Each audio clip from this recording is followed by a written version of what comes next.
Atos 17, a partir do versículo 1.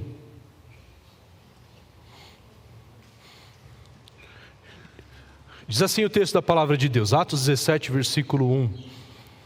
Tendo passado por Anfípolis e Apolônia, Paulo e Silas chegaram a Tessalônica, onde havia uma sinagoga dos judeus. Paulo, segundo o seu costume, foi procurá-los e, por 3 sábados, discutiu com eles a respeito das Escrituras, expondo e demonstrando ter sido necessário que o Cristo padecesse e ressuscitasse dos mortos. Paulo dizia: esse Jesus que eu anuncio a vocês é o Cristo. Alguns deles foram persuadidos e se juntaram a Paulo e Silas. O mesmo aconteceu com numerosa multidão de gregos piedosos e muitas mulheres importantes. Os judeus, porém, movidos de inveja, trazendo consigo alguns homens maus dentre a malandragem, reuniram uma multidão e provocaram um tumulto na cidade. E atacando de surpresa a casa de Jason, procuravam trazer Paulo e Silas para o meio do povo. Porém, não os encontrando, arrastaram Jason e alguns irmãos diante das autoridades, gritando: esses que promovem tumulto em todo o mundo chegaram também aqui. E Jason os hospedou na casa dele. Todos esses agem contra os decretos de César, dizendo que existe outro rei chamado Jesus. Tanto a multidão como as autoridades ficaram agitadas ao ouvir essas palavras. Porém, depois de terem recebido deles a fiança estipulada, as autoridades soltaram Jason e os outros. Até aqui a palavra de Deus, a palavra de Deus que causa um alvoroço na nossa vida. A palavra de Deus que ela é viva e eficaz, ela expõe áreas da nossa vida que estão longe de Deus. E quando pela palavra de Deus colocado debaixo da autoridade, da obediência de Deus, há uma transformação radical. A palavra de Deus ela é poderosa para trazer um tumulto positivo na nossa vida. Por isso devemos buscar essa palavra de Deus com avidez, com vontade, valorizando e reconhecendo que ela vem do nosso Deus. Coloquei o título para o texto de hoje, Virando o Mundo de Cabeça para Baixo. Depois você dá uma olhada e conforme a gente vai relendo o texto, percebe como várias vezes a palavra tumulto, alvoroço, ela vai se repetindo ao longo do texto. E é interessante como a palavra de Deus ela faz isso. Essa semana eu estive em Três Pontas, Minas Gerais. Um pastor amigo, pastor Alisson, ele me convidou para participar do começo de um novo grupo do Prega Palavra, a igreja de Três Pontas, junto com a igreja de Itajubá.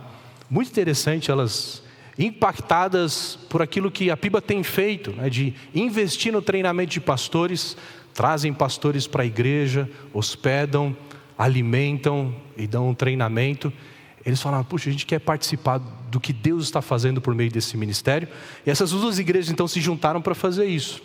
Então a igreja de Três Pontas hospedou cerca de 25 pastores, ali da região do sul e do oeste ali de Minas Gerais, para começar esse treinamento.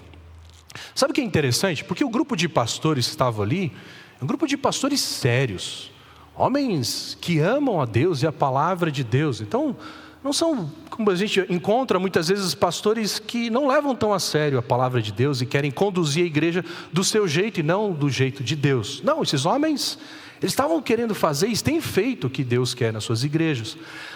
Mas é muito interessante quando eles se deparam com o desafio do Pregue a Palavra, que é para a gente olhar para o texto e deixa o texto falar.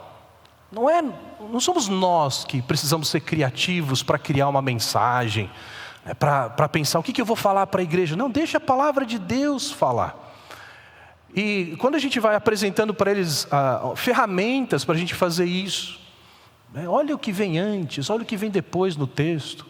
Quem escreveu, para quem escreveu, por que escreveu o texto que escreveu, que tipo de texto a gente está lendo, que tipo de perguntas a gente tem que fazer para o texto. Qual que é a ideia central desse texto? A gente vai trabalhando isso com pastores e é fantástico ver a reação deles. Lembra que mal terminou o primeiro dia, os pastores já estavam assim: rapaz, isso aqui é um divisor de águas no meu ministério. Eu me sinto agora encorajado a pregar com mais fidelidade as Escrituras. Então, depois de 2 dias e meio com eles, né, a gente vendo a resposta, a empolgação desses pastores, é algo fantástico. A pregação da palavra causando um tumulto em ministérios ali no sul de Minas. Pastores empolgados e com certeza igrejas vão ser impactadas. Vai haver um certo tipo de alvoroço nessas igrejas, porque seus pastores vão mudar a forma de pregar, pregando talvez de forma mais fiel à palavra de Deus. E a gente tem falado isso, cada vez que a gente vai no grupo do Prega a Palavra, a gente fala isso. Eu sei que às vezes os irmãos ficam, até alguns falam, cansados de ouvir sobre isso, porque eu acho que a gente está bem acostumado com a palavra de Deus, mas você vê o impacto na vida de pessoas e de igrejas, é algo que, pelo menos para mim, nunca se cansa. A palavra de Deus, a pregação da palavra de Deus causa um alvoroço, uma bagunça, no aspecto positivo, mas também no aspecto negativo.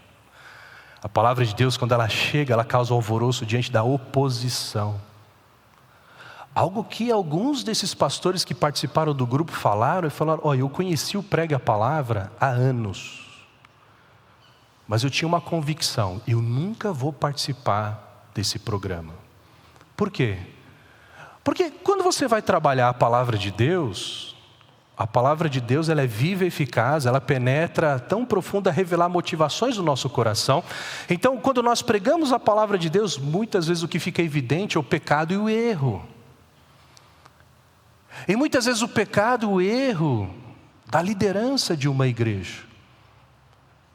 Então, para talvez não perder poder, talvez para não perder a credibilidade, esses homens, eles têm aversão à exposição bíblica. E aí começam a espalhar mentiras sobre a pregação da palavra. E dizendo, cuidado com esses caras aí. Esses caras aí, eles têm uma mente muito fechada, eles querem te engessar. Eles vão pegar tudo que você sabe da Bíblia e vão dizer, você não sabe nada, vão trazer um novo ensino. Então vários pastores, eles demoraram para participar no Prega a Palavra, muito por conta do que era falado contra o Prega a Palavra. E foi no final do primeiro dia, vários deles falaram, gente, não tem nada a ver com o que a gente tinha ouvido falar. Isso aqui é fantástico, isso aqui é bíblico, isso aqui é o que toda a igreja precisa fazer, o que todo pregador precisa fazer. É isso que o Evangelho faz, queridos. Ele traz um tumulto na nossa vida, uma transformação na nossa vida, uma transformação para a salvação. Mas também onde a palavra de Deus chega, a pregação do Evangelho chega, traz um tumulto de oposição. É isso que nós vamos ver nessa passagem. Onde chega, o Evangelho causa alvoroço. Seja para salvação, seja para oposição. Onde chega, o Evangelho causa alvoroço. Seja para salvação, seja para oposição. Nós estamos estudando o livro de Atos.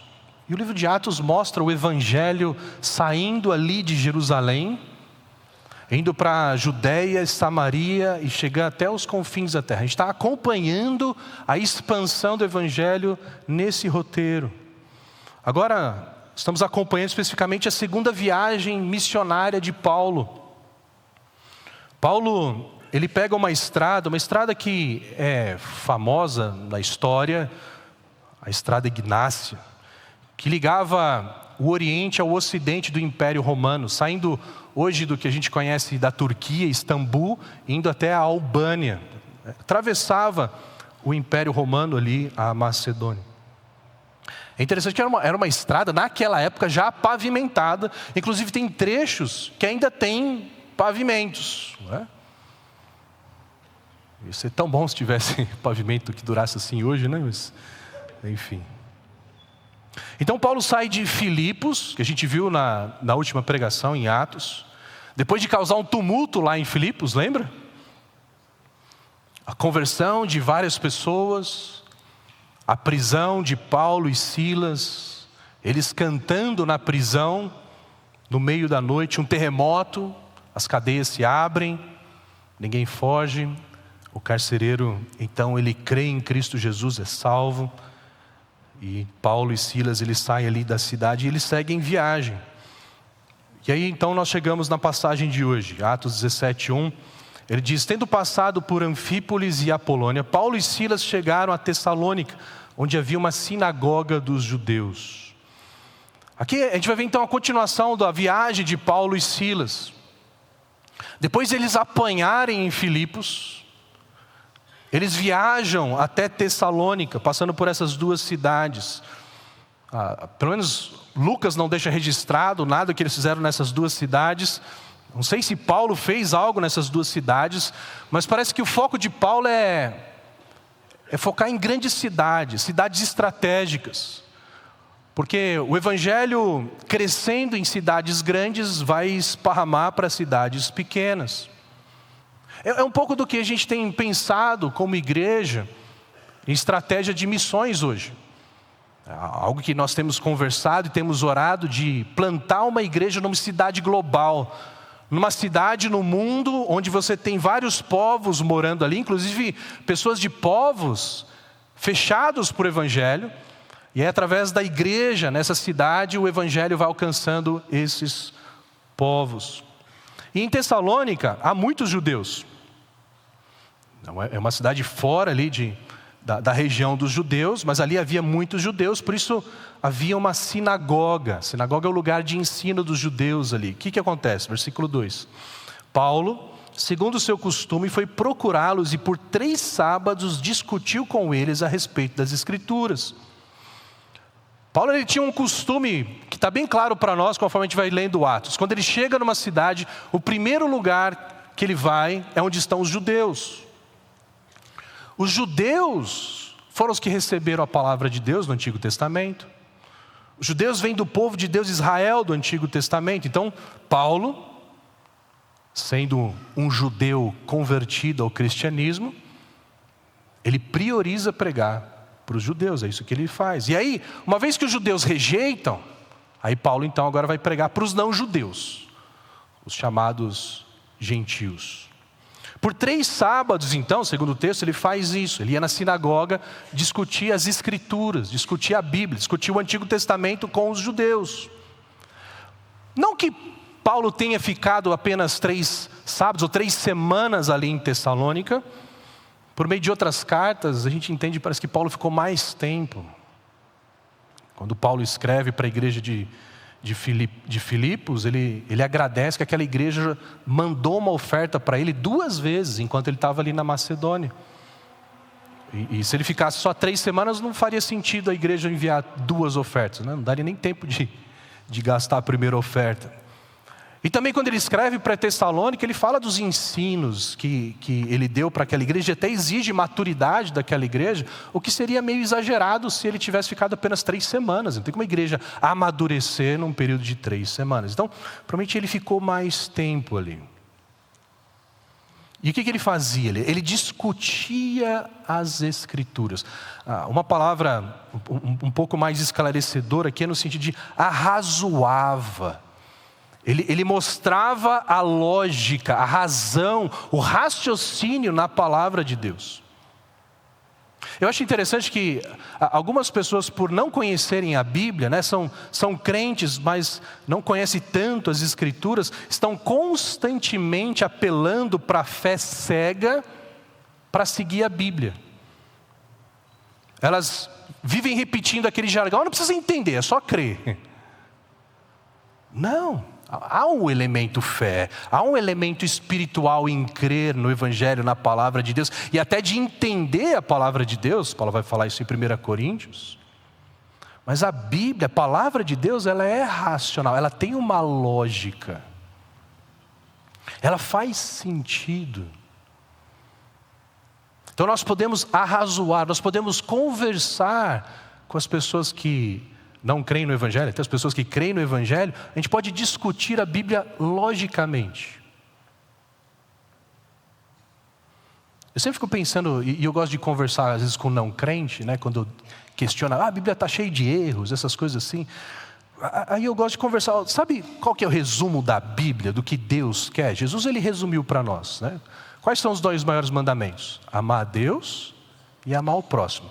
Faz um seguinte exercício. Se a sociedade hoje amasse a Deus e amasse o próximo, quais problemas na sociedade seriam resolvidos? Olha como a Bíblia é lógica. Olha como a Bíblia ela é sábia. Você não precisa fechar apenas o olho e crer, mas ela faz sentido. A palavra de Deus, ela é sabedoria. Então Paulo mostrava isso para os judeus. Mas aqui Paulo ele discute um assunto específico. Olha o versículo 3. Expondo e demonstrando ter sido necessário que o Cristo padecesse e ressuscitasse dos mortos. Paulo dizia, esse Jesus que eu anuncio a vocês é o Cristo. O que Paulo fazia? Ele expunha e demonstrava, né? Aqui, ele abre, ele mostra a verdade e ele aplica essa verdade, ele prova essa verdade. Basicamente é um processo de exposição bíblica. É isso que eu estou fazendo para os irmãos. Eu estou lendo o texto, trazendo verdades do texto e demonstrando que essas verdades, elas são de fato verdades da palavra de Deus. Esse é o processo de exposição bíblica. A gente faz isso numa pregação, a gente faz isso numa escola bíblica dominical, mas a gente faz isso também numa conversa informal, com um colega, com um familiar. O que Paulo estava expondo? Ele expunha ter sido necessário que o Cristo padecesse. Ele está conversando com um judeu, e o judeu, ele aguarda alguém. Ele aguarda o Messias. O Messias é o ungido, é o prometido de Deus, para salvar o povo de Deus. Messias é uma expressão hebraica. A expressão grega para Messias é Cristo. Por isso que Jesus é chamado de Cristo, não é sobrenome de Jesus. Cristo é um título. Jesus, o prometido, o ungido, ou o Salvador. Então, aqui Paulo está mostrando que a Bíblia, o Antigo Testamento, ele falava que o Salvador que viria, o servo do Senhor, ele sofreria e ele morreria. Provavelmente usou aqui Isaías 53, ali com aqueles judeus, mostrando, o Messias prometido, a Bíblia diz, a profecia diz que ele vai sofrer, ele vai morrer. E é interessante que os judeus, até hoje, ainda estão esperando esse Messias. Eles não creem que Jesus é o Messias, porque na expectativa deles, o Messias ele vem como um vitorioso, não como um servo sofredor. Eles acreditavam e acreditam que o Messias ele vem e vai libertar o Israel político. Que ele vai assumir o trono terreno de Israel aqui, agora. E como Jesus não derrubou César, Jesus foi morto por César, então eles rejeitam Jesus como Messias. Então, Paulo discute isso com eles e mostra nas Escrituras que a visão deles está errada. A segunda coisa que Paulo discute com eles é ter sido necessário que o Cristo ressuscitasse. Ele mostra nas Escrituras que o Messias morreria, mas que o Cristo, o Messias, ressuscitaria. Ele discute isso com os judeus. E por isso, uma vez que a Bíblia diz que o Messias vai sofrer e vai ressuscitar, a conclusão é: Jesus morreu e ressuscitou. Logo, Jesus é o Cristo. Jesus é o Cristo. Por isso ele diz, esse Jesus que eu anuncio a vocês é o Cristo. Paulo então simplesmente ele expôs a verdade de Deus. Expõe a verdade de Deus. O alvoroço começa. O tumulto começa.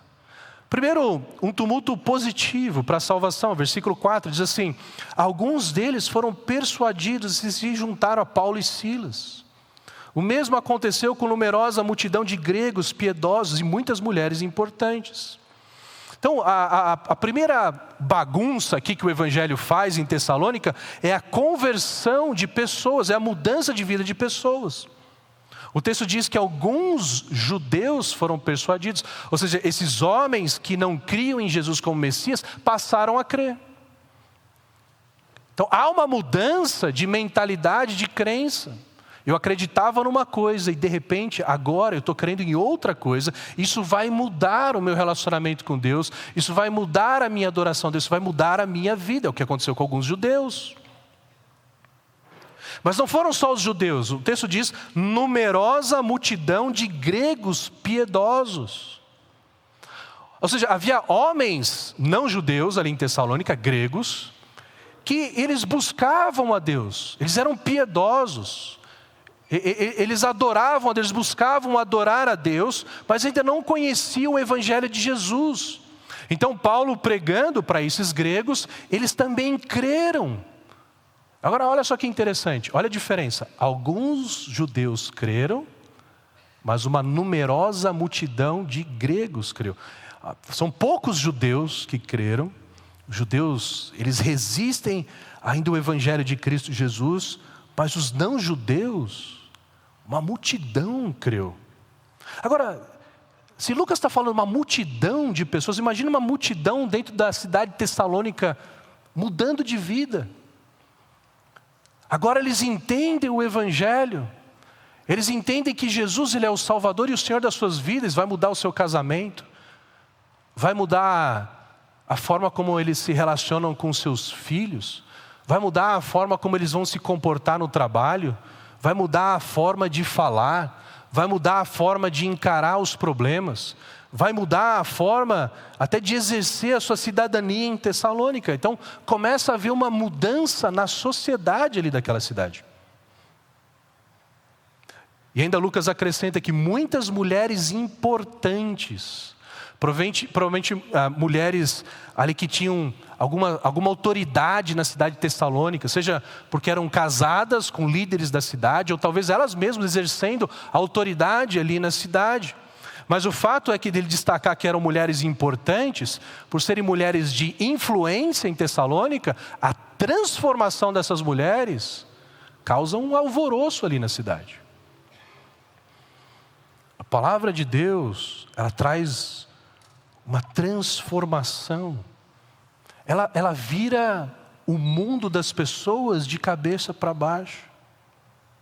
Isso na vida individual, na vida familiar e numa cidade. É tão legal ver isso em comunidades menores, né? Quando nós vamos lá para os ribeirinhos, né? Os ribeirinhos eles estão separados em comunidades menores. Você está no rio, de repente você tem uma vila, aí você anda mais alguns quilômetros, tem outra vila. Então são comunidades isoladas. E é muito interessante porque é evidente, uma comunidade onde não tem o Evangelho, o que manda num ambiente onde não tem o Evangelho? O que as pessoas seguem quando elas não têm Deus? A sua vontade. Quando você segue a sua vontade, o que você faz? Besteira. Então são comunidades marcadas por vício em bebida. E por serem comunidades marcadas por vício em bebida, por causa do domínio da bebida, há muita violência. Né? O Fernando e a Elaine viveram lá e eles podem comprovar isso. Lá, a morte natural de um ribeirinho numa comunidade dessa é morrer furado. O que é furado? É facada, muita briga de faca lá. Uma comunidade marcada, infelizmente, por drogas. Porque o tráfico está lá. E o tráfico dessa bandidagem maior que tem dominado o Brasil, o que eles fazem? Eles vão em comunidades, oferecem dinheiro para na comunidade plantar drogas. Então você tem comunidades que plantam drogas no meio da floresta. E aí então você tem o dinheiro, a ganância, a luta, a briga de gangues. E você tem muitas pessoas dominadas por drogas entre os ribeirinhos. E às vezes a gente pensa, né? Não, numa comunidade isolada as pessoas elas são mais inocentes, elas são mais puras. Pelo contrário, a comunidade isolada, onde o pecado ele fica mais evidente, onde você não tem inclusive nem os limites da autoridade legal, não tem polícia na comunidade ribeirinha. Então o que você tem ali é um monte de crimes sexuais, abuso infantil.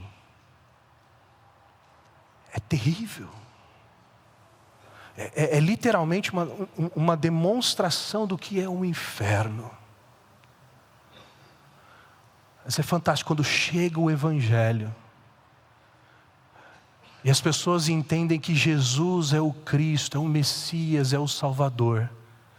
As suas vidas são transformadas, eles são libertos do vício, da ganância. Eles não vivem mais para si, eles começam a viver para o Senhor. O casamento é transformado, a pureza sexual é transformada, até a vida de comunidade é transformada. Você consegue ver até visivelmente, você passa na frente de uma comunidade, muitas vezes que não tem o Evangelho, é aquela comunidade suja, o mato alto, porque as pessoas estão caídas, bêbadas, e você chega numa comunidade onde o Evangelho chegou, as casas pintadinhas, limpas, mato cortado, as pessoas sóbrias, famílias inteiras estabelecidas. É isso que o Evangelho faz. Não foi isso que o Evangelho fez na sua vida? Você consegue perceber como o Evangelho virou o seu mundo de cabeça para baixo? Como eu tenho isso claramente na minha vida, né? Eu cresci num ambiente onde eu ouvia do Evangelho, mas eu por decisão própria, eu desprezava o Evangelho, eu vivia para mim mesmo. Gente, eu era um moleque insuportável. A minha esposa vive me lembrando disso. Eu não se suportava naquela época. Até meu pastor de adolescentes não me suportava, que era o Bima. Eu era muito chato. Eu não me suportava a mim mesmo. Eu lembro que chegou uma época da minha vida que eu apanhava dos meus pais todo dia. E eu tenho certeza que se eu fosse pai de mim mesmo, eu ia disciplinar todo dia eu mesmo. Eu era muito chato, porque eu vivia para mim mesmo. Eu queria que meus pais me servissem, eu queria que os meus amigos me servissem. Eu gostava muito de esporte, gosto muito de esporte, eu amo esporte, não mais quando o meu time ganha. Mas eu falei, eu não vou falar nada, mas... Desculpa, foi mais forte que eu. Eu segui os meus desejos. Eu gostava de jogar basquete, desculpa, Toninho. Eu gostava de jogar basquete, eu brigava. O pastor Joel, os passarinhos, tinha muito trabalho comigo, era aquele cara chato. Mas quando eu entendi o Evangelho, eu entendi que Jesus é o Cristo. O que significa Ele ser o Salvador, o Senhor da minha vida? As minhas motivações mudaram. Até a Camila se apaixonou por mim e casou comigo, gente. O Evangelho, ele vira o nosso mundo de cabeça para baixo. Mas não é só alvoroço positivo. Versículo 5 diz: os judeus, porém, movidos de inveja, trazendo consigo alguns homens maus dentre a malandragem, reuniram uma multidão e provocaram um tumulto na cidade. E atacando de surpresa a casa de Jasão, procuravam trazer Paulo e Silas para o meio do povo. Os judeus que não creram, os judeus que ouviram Paulo pregando, expondo as Escrituras, mostrando que Jesus é o Cristo, e não creram, quando eles viram outros judeus crendo, quando eles viram a cidade toda crendo, quando ele viu aquela mudança, aquela bagunça que o Evangelho trouxe para a cidade, esses homens movidos de inveja, a ideia é que aquele zelo irado. Eles estavam defendendo o que eles criam, mas aquele zelo raivoso e racional que você não consegue conversar, que leva você a proteger as suas verdades por caminhos errados. Olha só, trazendo homens maus dentre a malandragem. Esses judeus, eles foram ali entre os desocupados da cidade. Os malandros que você dá um dinheirinho, eles topam qualquer negócio. É um pouco do que nós vemos hoje no mundo da internet, onde existem pessoas que são pagas para divulgar mentiras, para fazer ataques por meio da internet. Isso já existia naquela época. O que eles fizeram? Eles causaram um tumulto na cidade. Eles agitaram a cidade contra Paulo e Silas. Então eles foram na casa onde Paulo e Silas estavam hospedados, na casa de Jason, invadiram a casa, mas pela providência de Deus, Paulo e Silas não estavam lá. Então o que eles fazem? Versículo 6. Porém, não os encontrando, arrastaram Jason e alguns irmãos diante das autoridades, gritando: estes que promovem tumulto em todo o mundo chegaram também aqui. Eles não acharam Paulo e Silas, então arrastam Jason ali para a praça, ali onde acontecem os julgamentos. E olha a acusação deles, a primeira acusação deles: estes que promovem tumulto em todo o mundo chegaram aqui. Que tumulto? Que tumulto Paulo e Silas provocaram no mundo todo? O que o Evangelho mostra? Uma transformação em Jerusalém, 3.000 convertidos. Depois dessa transformação, indo de Samaria, Judeia, e agora invadindo a Europa, se espalhando como uma pandemia. Nós acabamos de ler o que Paulo diz sobre os próprios Tessalonicenses. Partindo dos Tessalonicenses, a mensagem do Senhor se espalhou pela Macedônia e Acaia. Por toda parte se ficou sabendo o que aconteceu em Tessalônica. O Evangelho tumultua o mundo. Eu fico me perguntando, o que Atibaia fala sobre nós? O que Atibaia diz da nossa igreja? O que Atibaia diz sobre o Evangelho? Eu tenho a impressão, olhando a partir da minha própria vida, é que hoje a gente não tumultua mais nada. Que a gente está aqui louvando a Deus e curtindo o que o Evangelho fez na nossa vida, mas a gente saiu daqui para fora e ninguém mais sabe do Evangelho. Afinal, a gente não quer causar tumulto, não é verdade? A gente vive numa sociedade do politicamente não vamos causar tumultos. Eu respeito a sua crença. Eu não quero te ofender com a minha pregação. Eu vou pregar o Evangelho só com as minhas atitudes e não vou invadir a sua privacidade. Me parece que cada vez mais a igreja ela vai se tornando menos tumultuadora. Eu gosto sempre de lembrar o que um missionário respondeu quando foi perguntado: você acha que se no Brasil tivesse mais perseguição, a igreja seria mais ativa? A resposta dele foi: se a igreja de Deus fosse mais ativa no Brasil haveria mais perseguição. Mas a gente não incomoda ninguém. Esse é o fato. Porque a gente não testemunha. A gente não prega o Evangelho. Versículo 7, Jason os hospedou na casa dele, a acusação deles. Outra acusação que eles dão: todos esses agem contra os decretos de César, dizendo que existe outro rei chamado Jesus. Tanto a multidão como as autoridades ficaram agitadas ao ouvir essas palavras. A acusação que eles trazem então para fazer com que Paulo e Silas sejam culpados é que eles estão pregando que existe um outro rei além de César. Eles precisam inventar alguma acusação contra Paulo e Silas, então pregam um negócio meio genérico. Eles estão pregando que Jesus é o rei, estão pregando contra César. É falso essa acusação, primeiro porque os próprios judeus que estavam levantando essa acusação, eles desprezavam o Império Romano. O judeu ele sempre teve raiva do Império Romano, então isso não é uma coisa que incomodava, então agora eles começam a trazer essa acusação. E segundo, o próprio Jesus como rei, ele ordena que sejamos submissos às autoridades terrenas. Quando tentaram cutucar Jesus nessa questão, Jesus disse o quê? Deem a César o que é de César, deem a Deus o que é de Deus. É uma acusação falsa.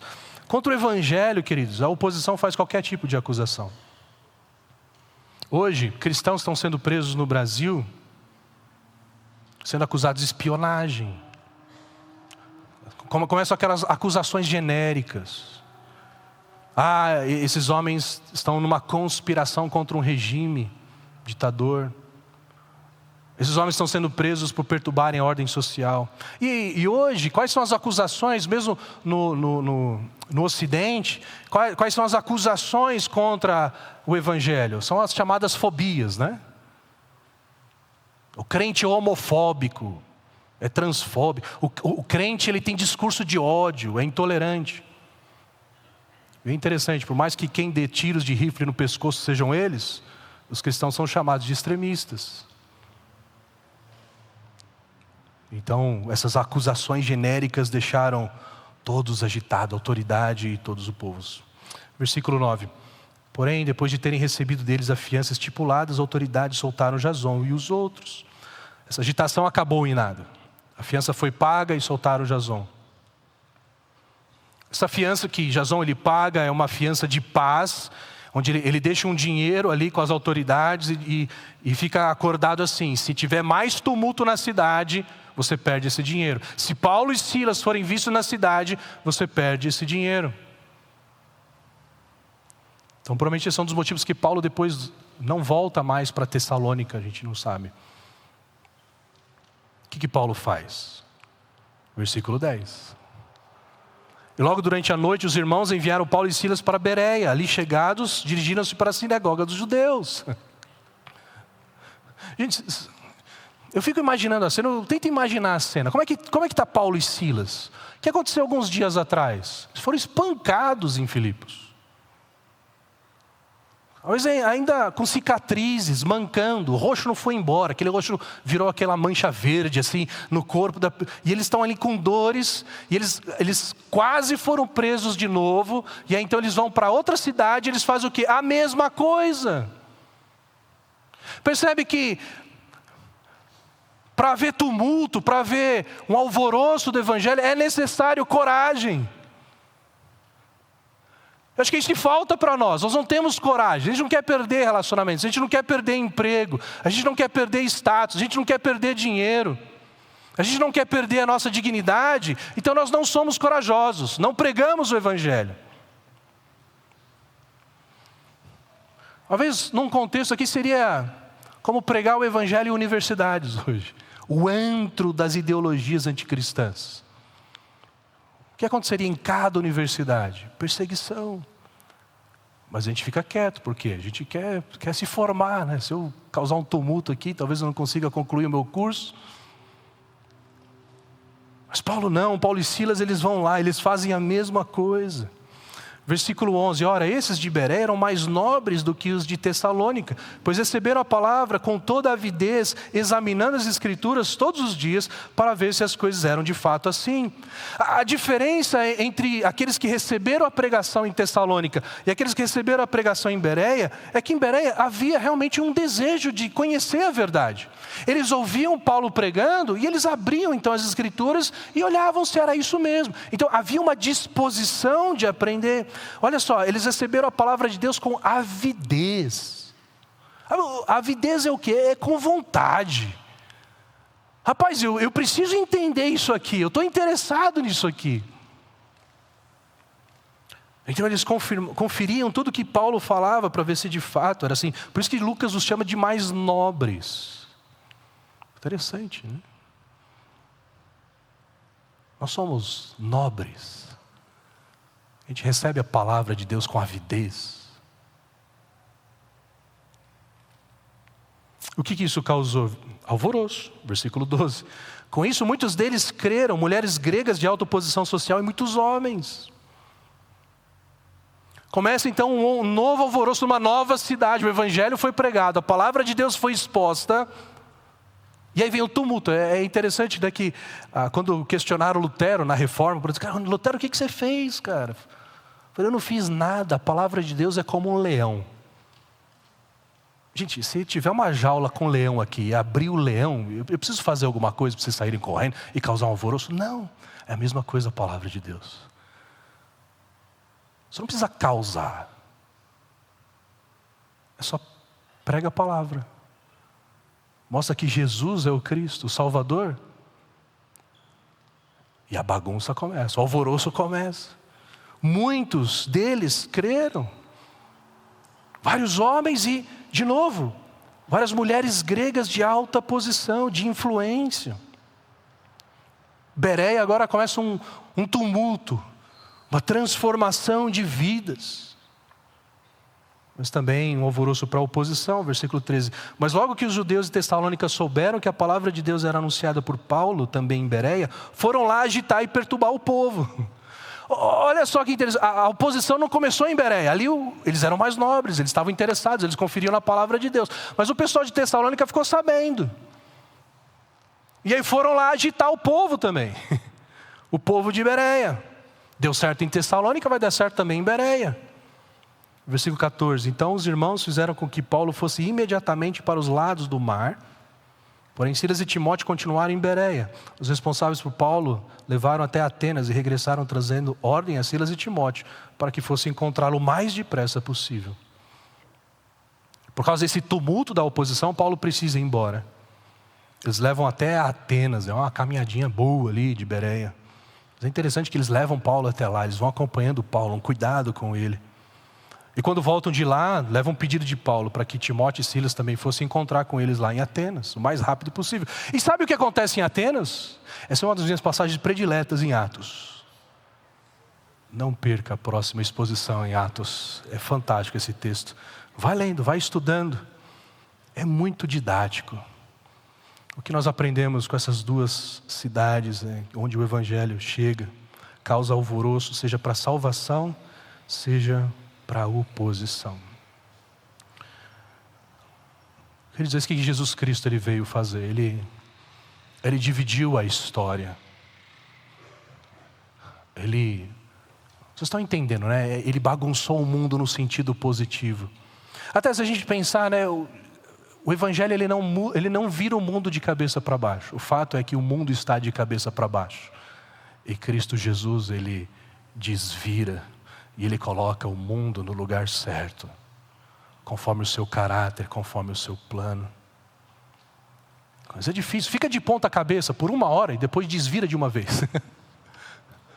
É isso que choca o mundo.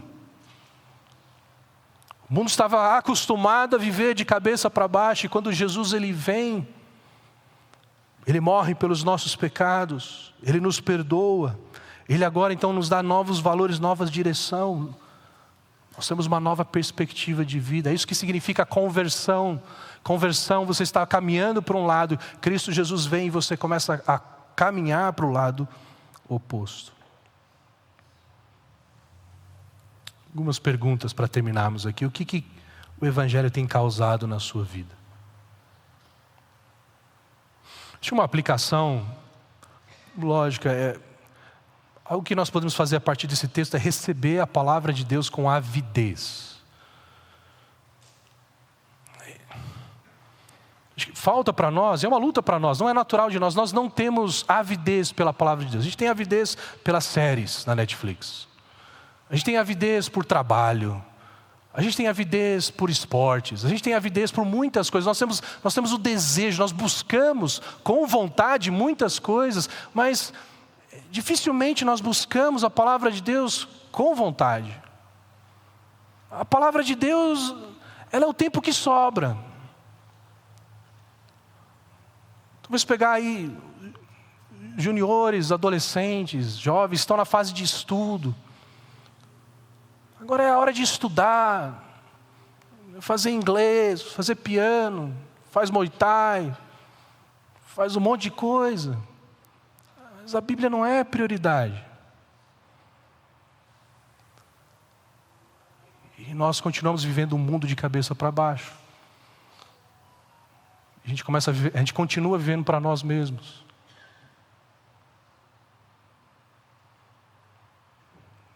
A gente troca a palavra de Deus muito fácil. Os adultos no trabalho, mesma coisa, no trabalho, nas coisas do dia a dia. A palavra de Deus, às vezes a gente até faz, mas a gente faz aquele checkpoint, né? Eu tenho um aplicativo, eu leio ali o texto, botei ali que eu li e pronto. Deixa eu falar uma coisa de tiozão. A Bíblia no celular é a mesma coisa. Mas o seu nível de entendimento, de você conseguir estudar a palavra de Deus no celular é muito limitado. Muito limitado. No seu tempo com a palavra de Deus, você pode usar a Bíblia no celular o tempo todo, mas no seu tempo de estudo da palavra de Deus, abre a Bíblia.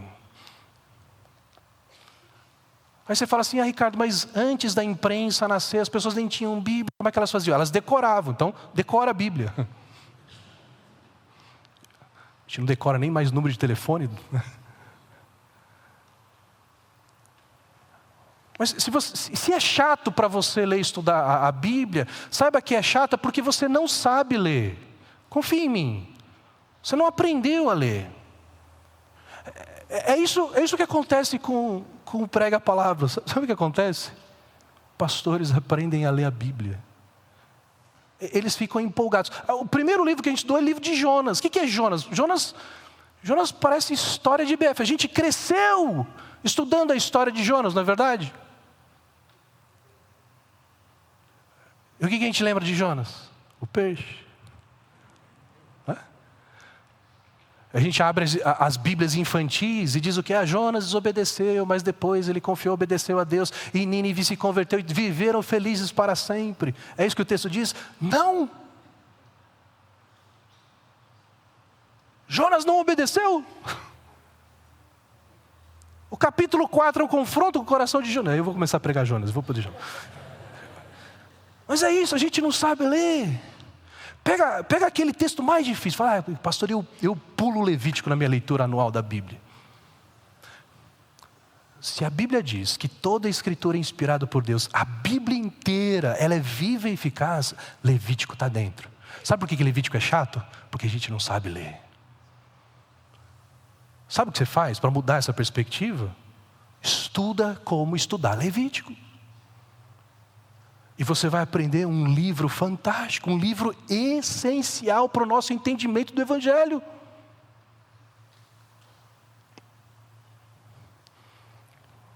Precisamos buscar a palavra de Deus com avidez. Pega uma área da sua vida que você luta.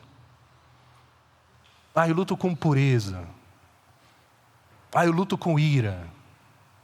Eu luto com descontentamento. Faz um estudo bíblico sobre esses temas. Busque o que a palavra de Deus tem a dizer para isso. Você está enfrentando um desafio na educação de filhos. Estude o que a Bíblia tem a dizer com isso, sobre isso. Enfim. Uma vez que a gente busca a palavra de Deus com avidez, a gente experimenta o tumulto na nossa vida, uma transformação na nossa vida. Pergunta: qual área da sua vida está sendo agora trabalhada por Deus? Qual área da sua vida Deus está transformando agora? Se você falar assim, Ricardo, não estou lembrando de nenhuma agora, é porque então você não está se expondo ao Evangelho. A Bíblia diz que nós estamos crescendo em maturidade e nós vamos parar de crescer quando nós fomos maduros igual a Jesus. Quantos aqui já chegaram nesse ponto? Ninguém. Então sempre tem áreas que nós estamos sendo trabalhados. E se a gente não está atento, se a gente não está expondo ao Evangelho, a palavra de Deus, nós não somos trabalhados. Não tem tumulto na nossa vida. Pensa de novo, qual área da sua vida você tem mais dificuldade hoje? No casamento? No trabalho? Ansiedade, preocupação, falta de esperança? Identifica essa área e faz o seguinte, começa a orar sobre essa área. Senhor, eu quero ser trabalhado aqui como marido. Eu quero crescer como marido, trabalha na minha vida. E faz o seguinte, chama um irmão em Cristo e compartilha com ele. Fala, meu irmão, eu preciso crescer como marido. Ore por mim e me cobra nessa área. E comece a estudar o que a palavra de Deus diz sobre maridos. De Gênesis a Apocalipse. E veja Deus tumultuar a sua vida. É um tumulto bom. É desconfortável. Mas é bom, produz maturidade, nos aproxima de Deus. E mais uma aplicação. Você está tumultuando a vida de quem? Quem é a pessoa que você está expondo o Evangelho, pregando o Evangelho? Porque você observa áreas da vida dele que não estão controladas por Cristo. Seja um não crente, a sua vida inteira não está controlado por Cristo, então você está orando por ele, você está aproveitando a oportunidade de expor a palavra de Deus para ele. Ou pode ser um crente, ele crê em Cristo Jesus, mas tem áreas da vida dele que ele não está submetendo a Cristo. E você expõe o Evangelho para ele, para que essa área dele seja transformada. Pastor, eu não gosto de incomodar a vida de ninguém. Isso não reflete o caráter de Cristo. Isso não reflete o Evangelho. O Evangelho incomoda. Se você não quer incomodar a vida de ninguém, o Evangelho não é para você. Jesus, ele falou, não vim trazer paz. Eu vim trazer conflitos. Então a gente precisa submeter a relacionamentos onde a gente vai causar desconforto para que a pessoa... Não sendo chato. Não pelo seu pecado, mas com graça, com amor, com mansidão, com humildade, expor a palavra de Deus na vida de outra pessoa. Pode começar aqui, tem um monte de gente para você incomodar aqui. E não desanime por oposição. A oposição ela vai existir. Se todo mundo gosta de você, é porque você não incomoda ninguém.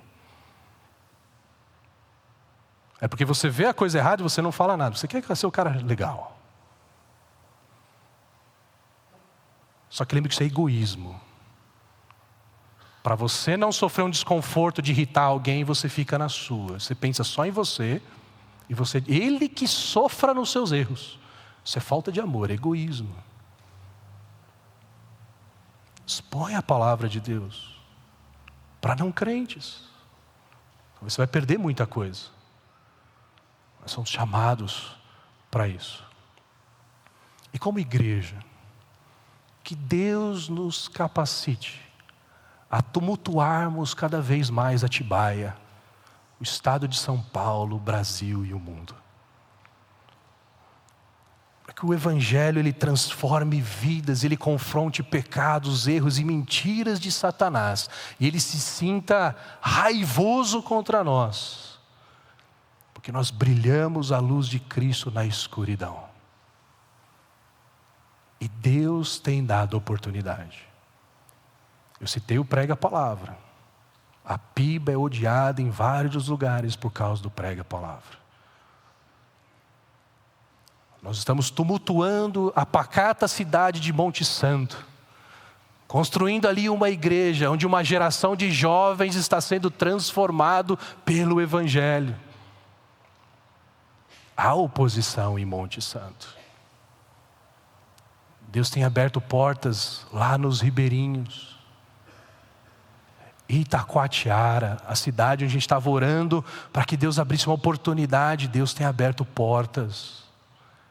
E tem incômodo ali, tem oposição. E a gente está sonhando plantar a igreja lá onde está o trono de Satanás. Em países em que as pessoas não têm acesso ao Evangelho. Que Deus nos capacite a isso. Amém. Vamos ficar em pé. Vamos cantar a resposta a essa mensagem.